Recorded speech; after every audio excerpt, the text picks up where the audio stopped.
అభివృద్ధి సంక్షేమాలే మా ప్రధాన ఎజెండా అని స్పష్టంగా చెప్తున్నారు గ్రామీణ పంచాయతీరాజ్ శాఖ మంత్రి కేటీఆర్. అసెంబ్లీ సమావేశాల వేదికగా జనం సమస్యలనే చర్చిస్తామంటున్నారు.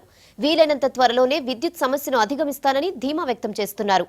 రాష్ట్రంలో ప్రస్తుతం అన్ని పక్షాలు తమ వైపే అంటున్న కేటీఆర్ తో మా ప్రతినిధి Satish face to face.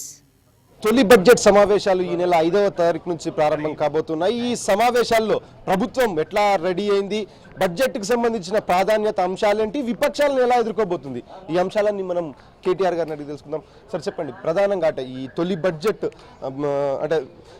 Budget ఖచ్చితంగా గొప్పగా ఉంటుందని చెప్పి టీఆర్ఎస్ పార్టీ చెప్తా ఉంది. అంటే గొప్పగా అంటే ఏ అంశాలకు మీరు ఫస్ట్ ప్రిఫరెన్స్ ఇవ్వబోతున్నారు? ఏ ఆకాంక్షలతోనైతే ఏ ఆశలతోనైతే మరి తెలంగాణ ప్రజలు పోరాడి త్యాగాలు చేసి తెలంగాణను సిద్ధింపజేసుకున్నారో వారి ఆకాంక్షలు ప్రతిబింబించే విధంగా, వారి ఆశయాలకు తగ్గ విధంగానే ఈ బడ్జెట్ ఉండబోతా ఉంది.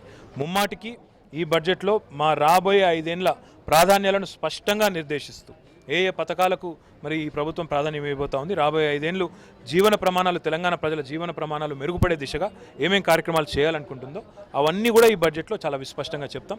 మా గౌరవ ముఖ్యమంత్రి గారు, మా ఆర్థిక శాఖ మంత్రి గారు ఈ విషయంలో ఇప్పటికే తీవ్రమైన కసరత్తు చేస్తూ ఉన్నారు. తప్పకుండా ప్రజల అంచనాలు అందుకునే విధంగా ఈ బడ్జెట్ అంటే సంక్షేమమా అభివృద్ధి, అంటే ఎటువైపు మీ ఫస్ట్ ప్రిఫరెన్స్ ఉండబోతా ఉంది? ఎక్కువ నిధులు ఈ బడ్జెట్లో దేనికి కేటాయించే అవకాశాలు ఉన్నాయి? సంక్షేమంతో కలగలిపి మేళవించిన అభివృద్ధి కార్యక్రమాలకు మేము పెద్దపీట వేస్తాం. పెన్షన్ల విషయంలో ఇప్పటికే మీకు తెలుసు, 200 పెన్షన్ను 1000 రూపాయలు చేయడం, 500 పెన్షన్ను 1500 రూపాయలు చేయడం.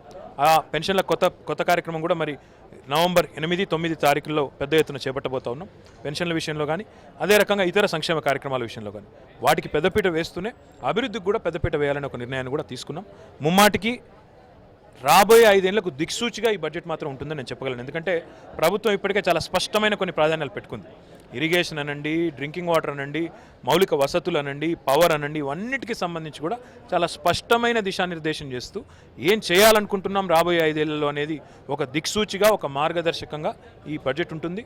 ప్రతిపక్షాల నోర్లు మూతలు పడే విధంగా, ప్రజలు సంతోషించే విధంగా ఈ బడ్జెట్. విద్యుత్ సంక్షోభాన్ని ఎదుర్కోవడానికి ఈ బడ్జెట్లో ఎట్లాంటి కేటాయింపులు ఉంటాయి, దానికి సంబంధించిన ఏమైనా ప్రణాళికని ఈ సభ ద్వారా, ఈ బడ్జెట్ సమావేశాల సందర్భంగా ఏదైనా ప్రకటించే అవకాశం ఉందా? ఇప్పటికే విద్యుత్ సంక్షోభాన్ని ఎదుర్కోవడానికి ఎన్నో రకాల కార్యక్రమాలు, ఎన్నో రకాల ప్రయత్నాలు చేస్తూ ఉన్నాం. ఒకటి, ఇప్పటికే 350 కోట్ల పైన ఖర్చు పెట్టి విద్యుత్ ఎక్కడ అందుబాటులో ఉంటే అక్కడ కొంటున్నాం.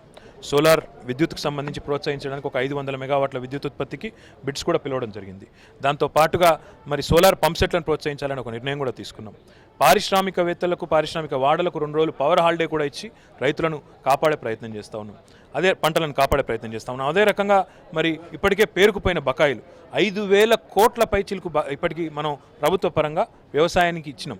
4250 కోట్లు మనం కేవలం రుణమాఫీకి, 480 కోట్లు ఇన్పుట్ సబ్సిడీ బకాయిలకు, 11 కోట్లు ఎర్రజొన్న రైతులకు, ఇవన్నీ కూడా అంటే దాదాపు 5000 కోట్ల రూపాయలు, ఇప్పటికే 350 కోట్లు మరి వ్యవసాయానికి సంబంధించి కరెంటు కొనుగోళ్లకు, 5000 కోట్ల పైచిలకు ఇప్పటివరకు ఏ ప్రభుత్వం కూడా మొదటి 4 నెలల్లో వ్యవసాయానికి ఇచ్చిన దాఖలాలు లేవు.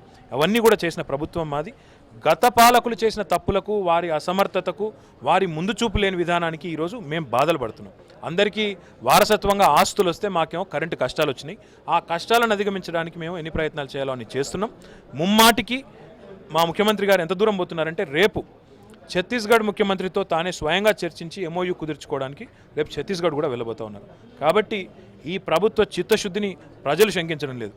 ప్రతిపక్షాలు కేవలం వారి అసమర్థతను కప్పిపుచ్చుకోవడానికి, వారి పార్టీల్లో ఎమ్మెల్యేలు వారి పార్టీని విడనాడుతుంటే ఏదో ఒక పని పెట్టి బిజీ పెట్టాలని చెప్పి ఒకరు ఢిల్లీ యాత్రలని, ఇంకొకరు గల్లీ యాత్రలని, రకరకాల ప్రతిపక్షాలు లేకుండా చేయాలనేది టీఆర్ఎస్ స్ట్రాటజీగా కనబడుతూ ఉంది. అంటే ఈ వారం 10 రోజుల డెవలప్మెంట్స్ చూస్తే అటు టీడీపీకి సంబంధించిన ఎమ్మెల్యేలు, ఇటు కాంగ్రెస్కి సంబంధించిన ఎమ్మెల్యేలు ఇటు క్యాంప్ ఆఫీస్ బాట పెట్టారు. అంటే దీన్ని ఎట్లా అర్థం చేసుకోవచ్చు? ప్రతిపక్షాలు లేకుండా చేయడం అనేది అంటే మీ టార్గెటా? ఇప్పుడు ప్రతి పక్షము కూడా మాతో కలిసి పనిచేయాలనుకున్నప్పుడు మేము ఎందుకు వద్దంటాం నాకు అర్థం కాదు. వారందరూ కేసీఆర్ గారి నాయకత్వాన్ని విశ్వసించి నమ్మి ముందుకు వస్తే డెఫినెట్గా స్వాగతిస్తాం, మాకు పోయిందేమీ లేదు. రెండవది, ఈరోజు ఆయా పార్టీల ఆత్మవిమర్శ చేసుకోవాలి.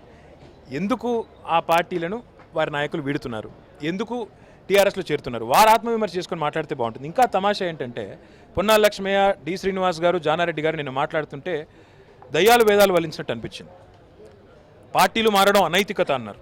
ఇదే మాటలు 2004లో వారు మాట్లాడుంటే, గౌరవనీయులు సుదీర్ఘ రాజకీయ అనుభవం కలిగిన పెద్దలు వారు ఆనాడు మాట్లాడుంటే, రాజశేఖర రెడ్డి గారు మీరు చేస్తుంది తప్పు, టీఆర్ఎస్ ఎమ్మెల్యేలను కాంగ్రెస్లో తీసుకోవడం అనైతికం, ఇది ప్రజాస్వామ్యానికి హూనీ చేయడం అని వారు చెప్పి ఉంటే ఈరోజు వాళ్ళు మాట్లాడే మాటలకు ఏమైనా అర్థం ఉండేది. చివరిగా చెప్పండి, 5 నెలల మీ పాలన మీద ప్రోగ్రెస్ రిపోర్ట్ని తయారు చేసుకొని వస్తున్నాము, ప్రజల దగ్గరికి వెళ్ళి వస్తున్నామని చెప్పి ఇటు టీడీపీ, బీజేపీ, కాంగ్రెస్లు అంటున్నారు. ఈ సమావేశాల సందర్భంగా ఖచ్చితంగా మిమ్మల్ని నిలదీసి తీరుతామని చెప్పి పెద్ద గొంతు చెప్తా ఉన్నారు. అంటే దీన్ని ఎట్లా మీరు ఎదుర్కోబోతున్నారు? దీనికి సంబంధించి ఏమైనా స్ట్రాటజీ ఉందా?